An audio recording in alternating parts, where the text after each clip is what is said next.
For this project, I'm taking one of these little owls that you can find at the Dollar Tree right now. They're like little ceramic owls, and I'm painting this with my maize colored chalk paint by Waverly, and you can see how sheer this color is. I ended up having to give this little owl 4 coats of the maize colored chalk paint. And I'm painting a second one in the moss green color, and you can see the comparison here of how much more coverage the moss color gives compared to that maize. And I don't know if it's because my maize yellow color was a brand new bottle. I've only used that one other time a few weeks ago, and my moss green color is that bottle is almost empty. So I don't know if it's just because the paint was a little older, it has a little more coverage, but you could see the difference. Then I took my matte clear enamel spray paint just to seal these up before moving on to the white wax. Of course, I forgot to record that part, but just sprayed the clear matte sealer all over my owls. Let that dry and then moved on to the white Waverly wax, which I am putting all over my little owl. And I know I'm out of frame here, but you just want to wipe it back with a paper towel. You don't want to let it sit for too long. I worked in sections here so that I could wipe off a majority of that white wax before it was stuck on my piece.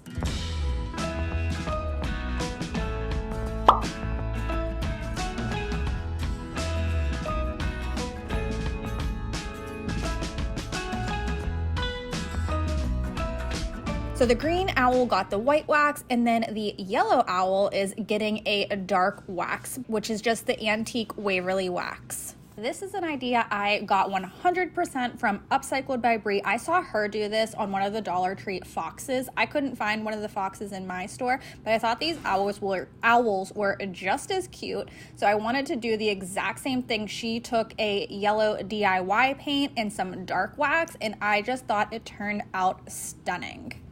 And look at how much that wax just sits in the details and really brings them out. That was it for this one. Super cute, added to my shelves for some fall decor.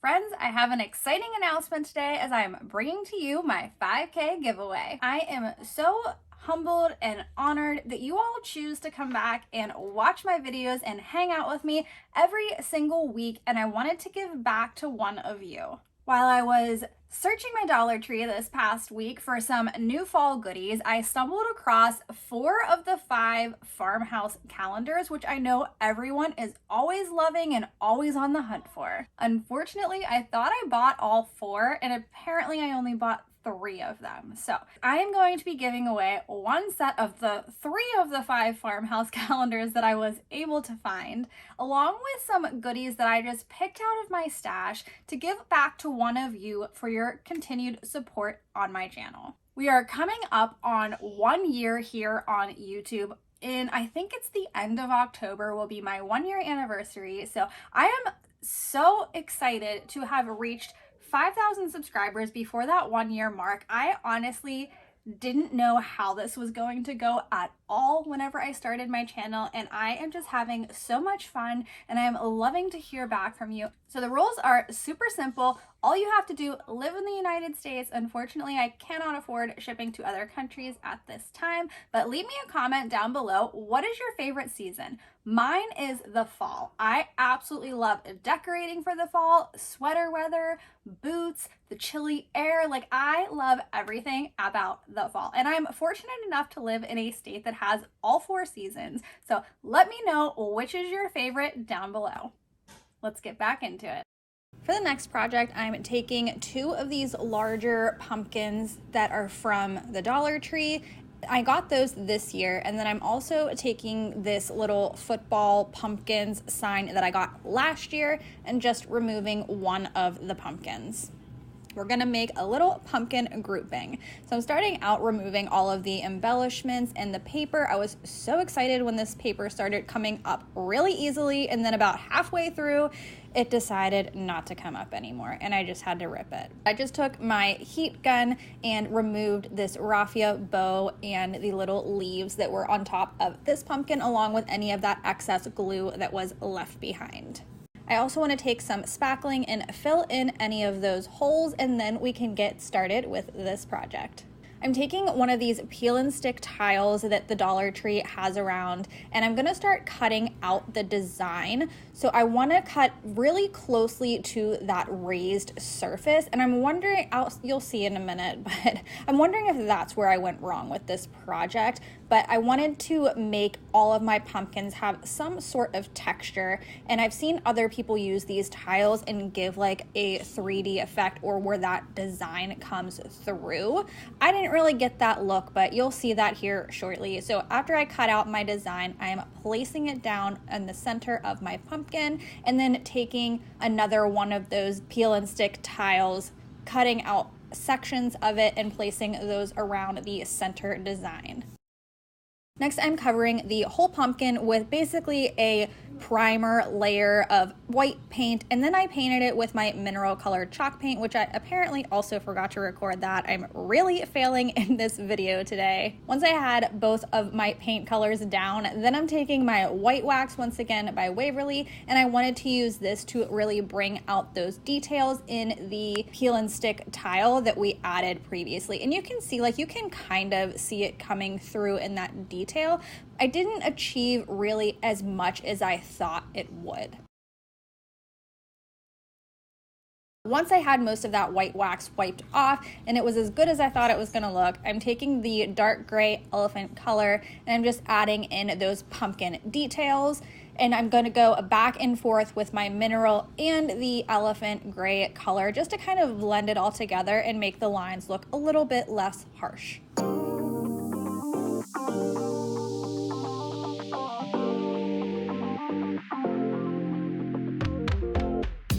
Next, we're moving on to the middle pumpkin, which I am painting with my moss green color once again, and I just gave this one coat of the green color. Then I'm taking this chicken wire. I got it from either Joann's or Michael's, one of those two stores, and I'm just laying it out to see the size that I need to cut this down and using my wire cutters to cut it. Once everything's cut out, you just want to carefully start bending the wire around the shape of the pumpkin, and this wire is very sharp, so be careful doing this. I did end up grabbing my needle nose pliers just to help me out and save my fingers from some pain. Next, I moved on to the smaller pumpkin, and I painted this with the color Fawn by Waverly, and now I'm taking some painter's tape to add a stripe down towards the bottom. So I laid down my first piece of tape where I wanted the stripe to be, and then I bordered that with 2 additional pieces of painter's tape. And now I'm going to paint that center with my ivory color. I did give this 2 coats of paint and dried it with my heat gun in between. Then removing that tape, revealing a nice crisp line, and I also added a smaller line on top. For the texture on this one, I'm using some shelf liner that I just had laying around in my stash and cut it down to be the same size as the stripes on my pumpkin. Then I took some decoupage glue, added a thin layer of that right over top of the stripe, and then laid down my shelf liner. And using some hot glue, I just hot glued it around to the back. That way the sides would be covered as well. Then I just added a few finishing touches onto my pumpkins. Let me know what you think of this one. I think this is my favorite from today.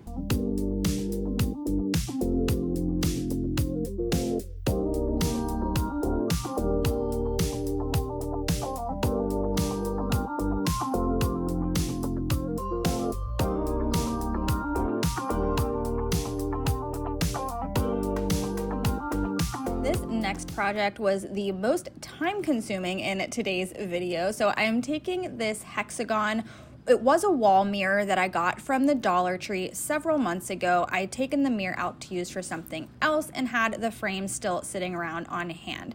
But I'm taking some popsicle sticks and I'm gonna start laying these out and cutting them down to cover the entire surface of this hexagon frame.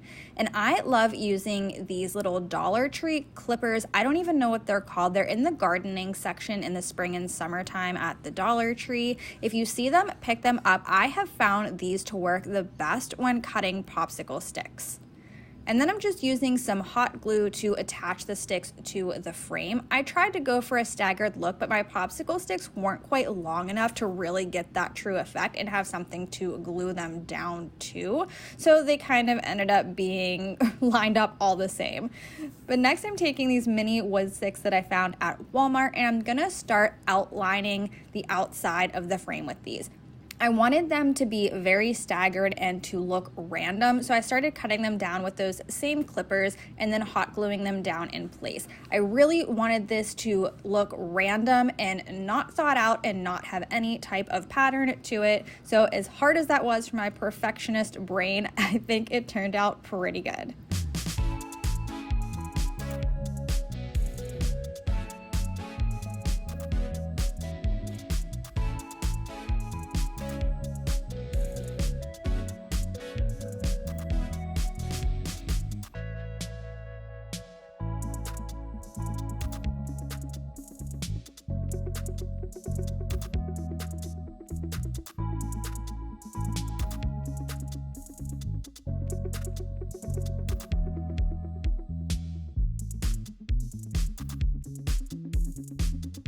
Next, I took some 220 grit sandpaper just to make sure the bottoms and the edges of the wood pieces were all nice and smooth and there was no hot glue that seeped out in between the sticks. Next, I'm taking some of these mini decor pieces that I found at Dollar Tree. So I have these little apples. We're actually going to use them as pumpkins. I couldn't find the pumpkins. This berry garland, these mini hay bales, and then I also have these fabric roses. I thought I might end up using those, but we ended up not using those ones at all. I'm gonna start out with my little apples and we're gonna paint them with the ivory colored chalk paint, and then to make them look more like pumpkins, I'm taking a pencil and I'm gonna start drawing the lines on as if it were a pumpkin, so you would see those little ridges in it. Then I took a tiny little detailed paintbrush with my mineral colored chalk paint and then added in some more dimension. I didn't quite think that the pencil was dark enough. Now I'm going to start arranging all of my minis. So starting with the little hay bales, I added 3 of them to the bottom of my frame and then added 3 of the pumpkins that I painted as well. Next, I wanted to add some words to this. So I spelled out Happy Harvest, and I got these letters from Hobby Lobby in the clearance section. I think they were $1. They're really cool. They are like corkboard. They are like corkboard letter stickers, and I thought they were really cool. So I added those to spell out Happy Harvest. Then added some final little touches with the berry garland sporadically around my pumpkins and the hay bales.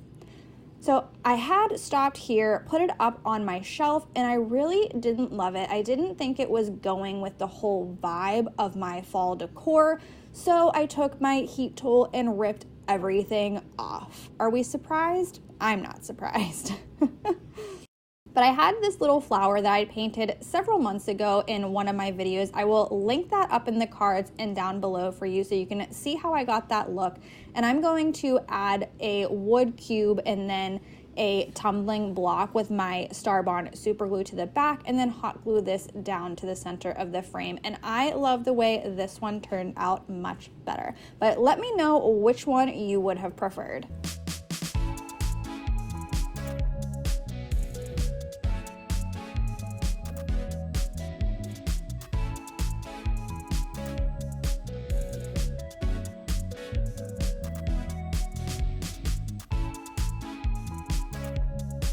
For this project, I'm using some of these styrofoam balls that I found at Hobby Lobby. They were actually in the Christmas section because, of course, they already have their Christmas decor out.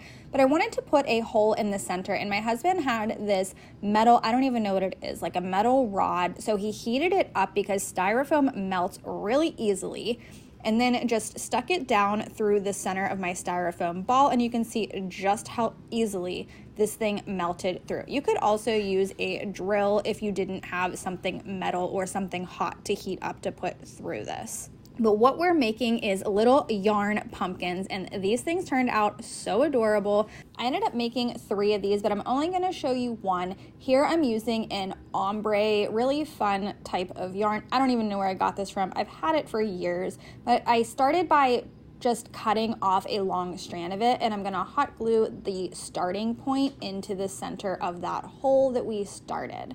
Then I'm gonna take some painter's tape, wrap it around the other end so that we can start feeding it through the styrofoam ball. And I actually thought that my hole was gonna be too big here, but the thickness of this yarn ended up making it close up really quickly. All you're gonna do is just keep wrapping this yarn through the hole and around the edges until you cover the entire styrofoam ball.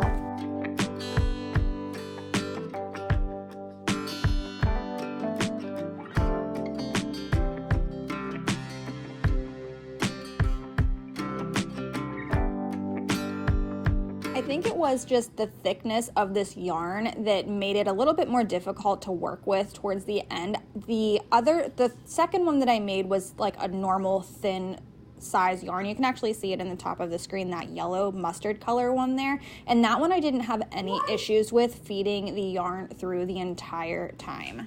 Once I could no longer feed the yarn through the center of the pumpkin anymore, I just started hot gluing strands, cutting them down where I needed to, and that worked out just fine.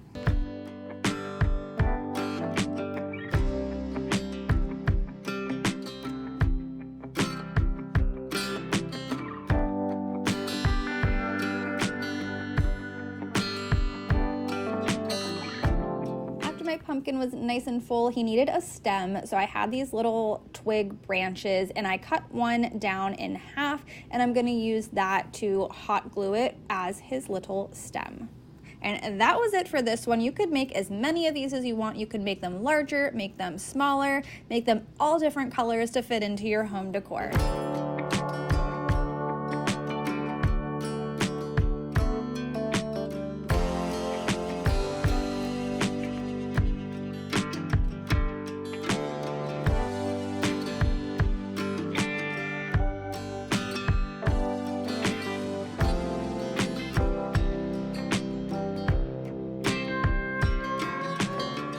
Last project is another super simple one. So when I was on vacation, my mom actually found this adorable rocking chair while we were out thrift shopping. It was $4 at the Goodwill where we were in Virginia, and I thought it was so cute. I had to pick it up, and it was going to be such an easy makeover.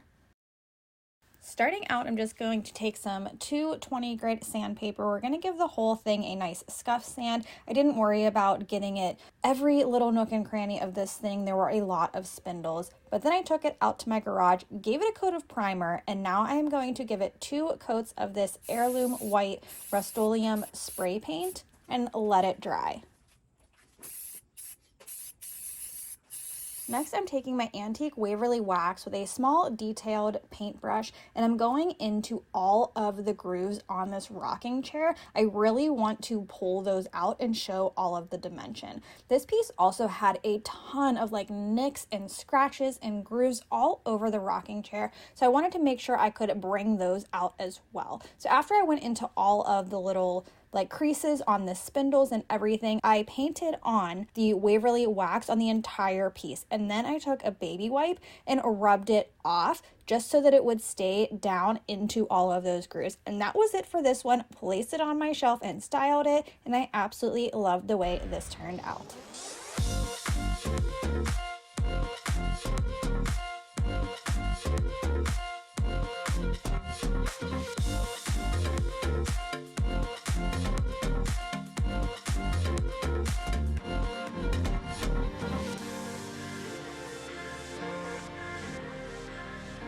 Thanks for hanging out with me today, guys. Let me know which of these projects was your favorite, and I'll see you in the next one.